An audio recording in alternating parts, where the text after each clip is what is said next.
नमस्कार, बुंदेलखंड न्यूज 24 में आप सभी का स्वागत है। मैं साहिबा बानो। चंगेज खान, जो कि दुनिया का सबसे महान सेनापति और बर्बर राजा, जो कुत्तों से बहुत डरता था।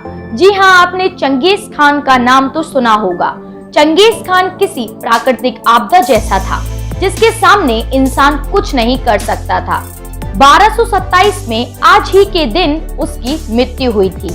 आपको बता दें कि अक्सर इतिहास में नायकों और घटनाओं को रेफरेंस पॉइंट या परिप्रेक्ष्य में देखा जाता है। सिकंदर दुनिया पर कहर बनकर टूटा, जो यूनान के लिए शायद सबसे अच्छा राजा रहा हो। ठीक इसी प्रकार चंगेज खान, तैमूरलंग, अशोक या अकबर को आप देख सकते हैं। किसी एक रेफरेंस पॉइंट में वे हीरो नजर आते हैं तो दूसरे में इनके उलट। विश्व इतिहास में 13वीं सदी शायद सबसे ज्यादा खूनी सदी रही होगी। यह वह सदी थी जिसमें मंगोलों का कहर चीन से लेकर रूस तक और फिर बगदाद से लेकर पोलैंड तक बरपा। आज हम एक ऐसे ही मंगोल की बात कर रहे हैं जो दुनिया का सबसे क्रूर सेनापति कहलाया। यह शख्स था चंगेज खान। अगर आपने हमारे चैनल को अभी तक सब्सक्राइब नहीं किया है तो इसे सब्सक्राइब करें। बगल में बनी हुई घंटी जैसी आकृति को दबाएं, जिससे आप हमारा हर वीडियो सबसे जल्दी देख पाएं। अगर आपको हमारा वीडियो पसंद आए तो इसे ज्यादा से ज्यादा शेयर करें और इस वीडियो को लाइक करें। तिमुचिन तब कोई 11 बरस का रहा होगा जब उसके बाप येसुगेई बगातुर को तारतरों ने जहर देकर मार दिया था।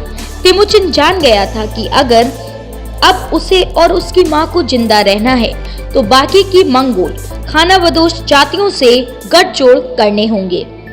तिमुचिन ने जमकुआ और केरियत नाम की जनजाति के तोग्रिल लड़ाकों से खून का नाता निकाल लिया था। जब मैक्रिट जनजाति के लोगों ने तिमुचिन की मंगेतर बोर्ते का अपहरण कर लिया था तो इन्हीं दोस्तों की मदद से उसने बोर्ते को छुड़ाया था। जवान होने पर उसने कई और जनजातियों को इकट्ठा किया और तारतरों का विनाश कर अपने बाप की मौत का बदला लिया। तिमुचिन की ताकत अब बढ़ने लगी थी। ये देखकर जमकुआ और केरियत उसके दुश्मन बन गए। ताकत की चाह ने उसे तिमुचिन के हाथों मरवा डाला और फिर 1206 में मंगोलों की सभा कुरितलती ने अपना सरदार या केगन घोषित कर दिया था। आपको बताएं, मंगलों के इतिहास पर सबसे मौलिक किताब a secret history of Mongol में इस घटना का जिक्र कुछ यूं है। और फिर जब तंबुओं में रहने वाली सारी जनजातियां एक ताकत के साए तले आ गईं, अब उस साल उनोन नदी के किनारे सफेद झंडे के नीचे उन्होंने चंगेज यानी तिमुचिन को केगन के खिताब से नवाज दिया। यही केगन बिगड़कर बाद में खान लफ्ज बन गया और इस तरह तिमुचिन चंगेज बन कहलाया।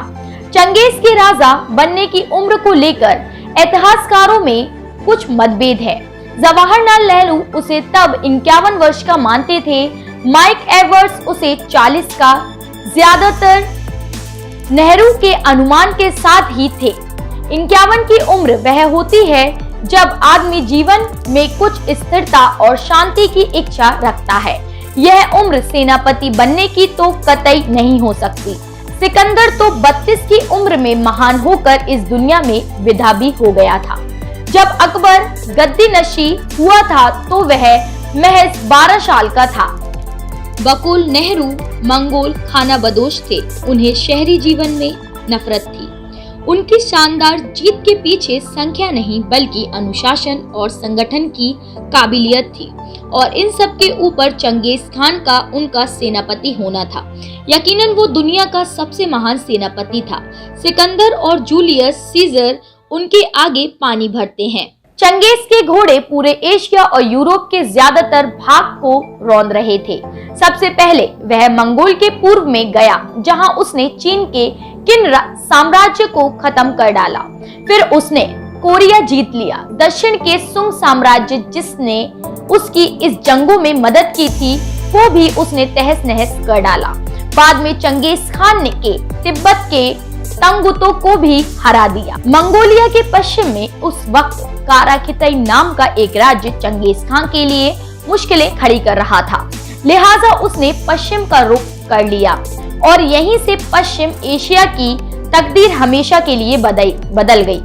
काराखितई को हरा देने के बाद उसने ख्वारिज्म की ओर रुख किया।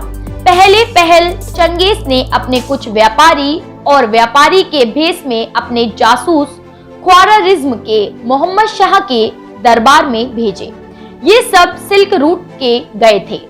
ख्वारिज्म साम्राज्य के ओहाट नामक प्रांत के गवर्नर को कुछ शक हुआ, लिहाजा उसने उन सब व्यापारियों और उनके भेष में छुपे जासूसों की हत्या कर माल लूट लिया। जब चंगेज को यह मालूम हुआ तो उसने बुनबुनाकर अपने राजदूत को शाह के पास भेजा और कहा कि ओहाट के गवर्नर को उसके हवाले किया जाए। शाह ने उस राजदूत का सर काट कर चंगेज को पेश कर दिया। उसे ये नागवार था, पर जैसा एक सेनापति को बर्ताव करना चाहिए उसने वही किया। उसने कोई हड़बड़ी नहीं की, पर बदला लेने का मन जरूर बना लिया था। 1219 की गर्मियों में एक ऐतिहासिक जंग लड़ी गई। रॉबर्ट ग्रीन ने अपनी किताब जंग की 33 रणनीतियां में इस जंग की बड़ी तफसील से बयां किया है कि कैसे चंगेज ने रणनीति के तहत पहले एक जंग शाह से हारी और ख्वारिज्म के पूर्वी हिस्से में हुई इस जंग के बाद शाह को अपनी 40,000 की सेना पर यकीन हो गया। बस यही चंगेज चाहता था। शाह को उसने पलटकर फिर पूर्व में ही आने की उम्मीद थी। इस बार चंगेज ने उत्तर की तरफ से हमला बोलकर ओताट के उसी गवर्नर को मार दिया जिसे वह अपने हवाले चाह रहा था। बाद में हुई लड़ाई में शाह को हैरत में डालते हुए चंगेज खान समरकंद के पश्चिम में बुखारा के किले के सामने आ गया। शाह को कतई उम्मीद नहीं थी कि ऐसा करने में वह बीच में पड़ने वाले किजिल कुम रेगिस्तान को पार कर लेगा। बुखारा तहस नहस कर डाला, साथ में भल्क, निशापुर, हेरात और समरकंद बर्बाद की। ऐसी दास्तां के निशान बन गए कि यहाँ के इतिहासकारी ने चंगेज खान को शैतान की औलाद तक कह डाला। जैसा कि हमने पहले कहा है कि इतिहास में नायकों और घटनाओं को रेफरेंस पॉइंट या परिप्रेक्ष्य में देखा जाता था। इसी समरकंद के बाद में तैमूर लंग निकाला, जिसे हिंदुस्तान और यूरोप में भयंकर तबाही मचाई। वहीं इतिहासकार जो चंगेज को कोसते हैं, तैमूर को एक महान सुल्तान की उपाधि देते हैं। तैमूर तो खैर महान नहीं था, पर इसी समरकंद से एक और नायक निकला जिसे दुनिया ने बाबर के नाम से जाना और जिसने वंशज अकबर को अकबर महान की उपाधि से नवाजा गया। बाबर की रंगों की चंगेजी और तैमूरी खून था। उसकी माँ चंगेजों की तरफ से थी और बाप तैमूरों के खानदान से। बाबर खुद को तैमूरी कहलवाना पसंद करता था। रॉबर्ट ग्रीन चंगेज की सफलता का कारण उसकी सेना की चपलता, उसके शानदार घुड़सवार और हथियार के तौर पर आग के गोलों के इस्तेमाल को मानते हैं। ग्रीन ख्वारिज्म पर चंगेज की फतेह को चीनी जंग की धीरे धीरे तेज रणनीति का अंजाम मानते हैं। वहीं नेहरू ने उसके अनुशासन के साथ साथ उसकी हल्की और तेजी से काम करने वाली उसकी सेना को इस कामयाबी की वजह माना है। चंगेज का लाव लश्कर हल्का ही होता था। रूस के इतिहासकार वसली येन के चंगेज के जीवन का काफी शोध किया है। अपनी किताब चंगेज खान शैतान का बेटा में लिखा है कि चंगेज की सेना वजन कम धोती थी और खाने के लिए वह थके हुए या बेकार हो गए घोड़ों को मारकर खा जाती थी। नेहरू के मुताबिक चंगेज की काबिलियत इस बात से ही परिभाषित होती है कि उसने एक के बाद एक शानदार सेनापतियों की श्रृंखला बनाई।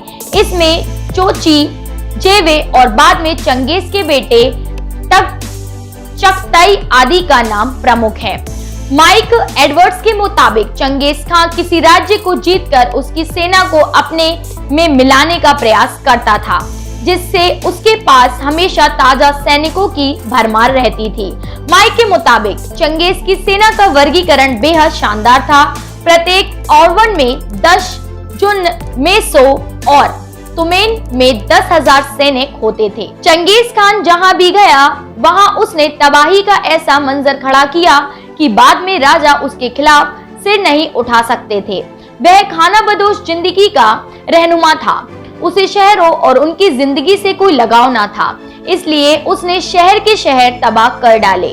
चंगेज खान ने खुद एक बार कहा था, आदमी का सबसे बड़ा सौभाग्य है दुश्मन का पीछा करना, उसे हरा देना, उसकी संपत्ति पर कब्जा कर लेना, उसकी औरतों को रोते हुए छोड़ देना। और फिर औरतों के जिस्म का कुछ मुसलमान इतिहासकार मानते हैं कि चंगेज की सेना ने निशापुर के कुत्ते और बिल्लियां तक को मरवा डाला था। चंगेज खान के बारे में कहा जाता है कि वह कुत्तों से बहुत डरता था। चंगेज का मजहबों के प्रति रवैया एक जैसा था।